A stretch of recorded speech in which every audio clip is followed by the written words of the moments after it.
നമസ്കാരം. കഴിഞ്ഞ 2-3 ദിവസങ്ങളിലായി സുഹൃത്തുക്കളും പരിചയക്കാരും അല്ലാത്തവരൊക്കെ എന്നെ വിളിക്കുന്നുണ്ട്. തെരഞ്ഞെടുപ്പിൽ ഇടതുപക്ഷത്തിനേറ്റ കനത്ത പരാജയത്തെക്കുറിച്ച് ബ്രിട്ടാസ് എന്തുകൊണ്ടാണ് പ്രതികരിക്കാത്തത്? ഇതാണ് എല്ലാവർക്കും അറിയേണ്ടത്. പ്രതികരിക്കാൻ വൈകിയെന്ന് എനിക്കറിയാം.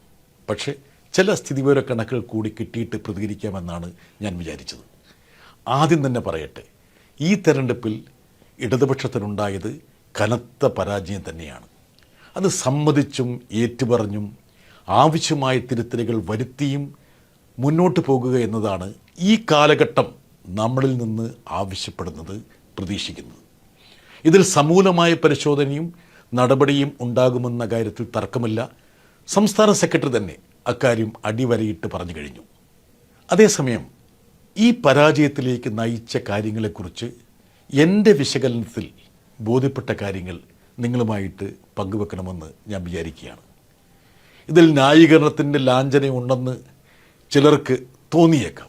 അത് ന്യായീകരണമല്ല, ഞാൻ കാണുന്ന വസ്തുതാപരമായിട്ടുള്ളൊരു സാഹചര്യമാണ്. ഒരു പക്ഷേ അത് നിങ്ങൾ കൂടി ആ ആർജവത്തോടെ പരിശോധിക്കുമ്പോൾ അതിൽ ചില യുക്തിയുണ്ടെന്ന് നിങ്ങൾക്ക് മനസ്സിലാക്കാം. ഒന്ന്, ന്യൂനപക്ഷ ഏകീകരണവും ധ്രുവീകരണവും UDFന് അനുകൂലമായില്ലേ? സംശയലേശമെന്നേ പറയാവുന്ന കാര്യമാണത്.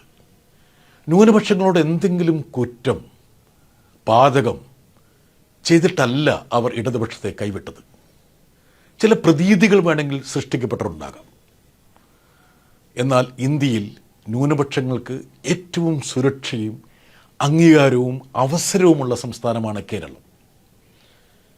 വെല്ലുവിളികൾക്കിടയിലും അയൽ സംസ്ഥാനങ്ങളിലെ ബുൾഡോസർ ഇരമ്പലുകൾക്കിടയിലും മതമൈത്രിയുടെയും സാഹോദര്യത്തിൻ്റെയും സാമൂഹ്യ മൂലധനത്തെ പരിപോഷിപ്പിക്കാൻ ഇടതുപക്ഷം എന്നും ശ്രമിച്ചിട്ടുണ്ട്, അതിൽ വിജയിച്ചിട്ടുമുണ്ട്.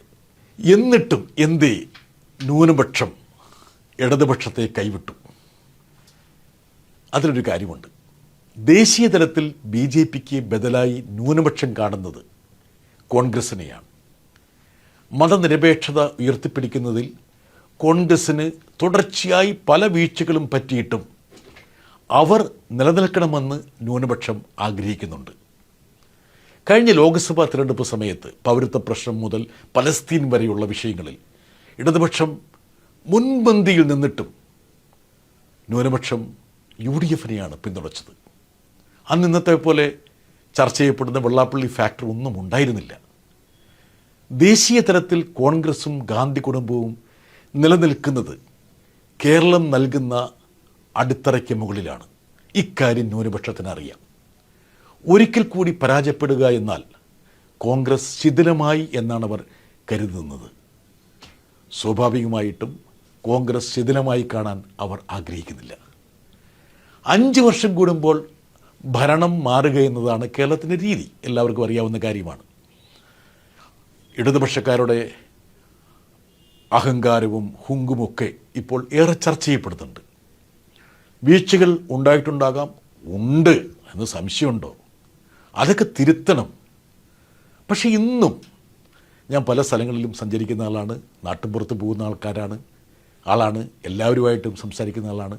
പക്ഷേ ഇന്നും നമ്മുടെ ജനങ്ങൾക്കൊരു പ്രശ്നം വന്നാൽ അവർ ആദ്യം സമീപിക്കുന്നത് ഇടതുപക്ഷ പ്രവർത്തകരെയാണ്. അവർക്ക് വിശ്വാസവും ഇടതുപക്ഷത്തെ തന്നെയാണ്. ഈ പറയുന്ന ഹുങ്കും അഹംഭാവവും ഒന്നും ചർച്ചയാകാത്ത ബംഗാളിലും തമിഴ്നാട്ടിലും മമതയും സ്റ്റാലിനും കനത്ത പരാജയങ്ങളാണ് ഏറ്റുവാങ്ങിയത്. അവരുടെ മണ്ഡലങ്ങളിൽ പോലും അവർ പരാജയപ്പെട്ടു. അല്ല, ഇതൊന്നും നമ്മുടെ തോൽവിയെ ലഘൂകരിക്കാൻ പറയുന്ന കാര്യങ്ങളല്ല. പാർട്ടിക്കൊപ്പം നിന്നവർ മറുപക്ഷത്ത് സ്ഥാനാർത്ഥികളായി വന്നത് ഉൾപ്പെടെയുള്ള എല്ലാ കാര്യങ്ങളും പരിശോധിച്ച് നമുക്ക് മുന്നോട്ട് പോകണം. അങ്ങനെ മുമ്പോട്ട് പോകാൻ കഴിയൂ. അതുതന്നെയാണ് ഈ കാലഘട്ടം നമ്മളിൽ നിന്ന് ആവശ്യപ്പെടുന്നത്. ഇനി പറയുന്നത് ഒരു ഒഴിഞ്ഞുമാറലാണെന്ന് ആരും കരുതരുത്. RSSും ജനസംഘവും BJPയും ഒരുപോലെ തങ്ങളുടെ മുഖ്യ പ്രത്യയശാസ്ത്ര രാഷ്ട്രീയ തെരഞ്ഞെടുപ്പ് ശത്രുവായി കാണുന്നത് ഇടതുപക്ഷത്തെയാണ്. ഒരു സംശയവുമില്ല അക്കാര്യത്തിൽ. ഇപ്പം അമിത്ഷായുടെ ഒരു പ്രസ്താവനയുണ്ട്, പ്രതികരണമുണ്ട്. 80 ലോക്സഭാ സീറ്റുള്ള UP ആണോ എനിക്ക് കൂടുതൽ സന്തോഷം പകരുന്നത്, അതെയോ 20 ലോക്സഭാ സീറ്റുള്ള കേരളമാണോ എന്ന് ചോദിച്ചാൽ കേരളത്തെ ആയിരിക്കും ഞാൻ തിരഞ്ഞെടുക്കുക എന്ന് പറഞ്ഞത് മറ്റാരുമല്ല, അമിത്ഷായാണ്. ഒളിഞ്ഞും തെളിഞ്ഞും അവർ ഇടതുപക്ഷത്തെ തോൽപ്പിക്കാൻ എക്കാലത്തും ശ്രമിച്ചിട്ടുണ്ട്. ഇക്കുറിയും അത് സംഭവിച്ചിട്ടുണ്ട്. BJP വോട്ടുകളിൽ വന്ന കുറവാണ് ഒരു ഡസനിലേറെ മണ്ഡലങ്ങളിൽ UDFൻ്റെ വിജയത്തിന് വഴിവെച്ചത്.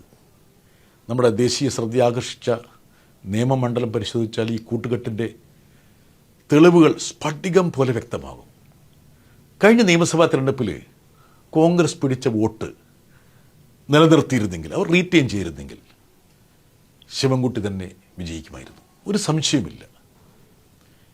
കേരളത്തിൻ്റെ ചരിത്രത്തിലില്ലാത്ത രീതിയിൽ ത്വരിത വികസനത്തിൻ്റെയും ക്ഷേമത്തിൻ്റെയും പാതകൾ വെട്ടിത്തെളിച്ച സർക്കാരാണ് പിണറായി സർക്കാർ, പിണറായി ഗവൺമെൻറ് എന്നത് എതിരാളികൾ പോലും സമ്മതിക്കുന്ന കാര്യമാണ്. എന്നാൽ ജനങ്ങളത് കണക്കിലെടുത്തിട്ടില്ല. പക്ഷെ അത് അവരുടെ അവകാശമാണ്. കണക്കെടുക്കണമോ വേണ്ടയോ എന്നുള്ളതൊക്കെ അവരുടെ അവകാശമാണ്. അതിനൊന്നും ചോദ്യം ചെയ്യാൻ നമുക്ക് കഴിയില്ല. ഇവിടെയാണ് കലർപ്പില്ലാത്ത എളിമയും സത്യസന്ധതയും പുലർത്തിക്കൊണ്ട് ഈ വീഴ്ചയുടെ പാഠങ്ങൾ ഉൾക്കൊള്ളാൻ നമുക്ക് കഴിയേണ്ടത്. അത് കഴിയണം.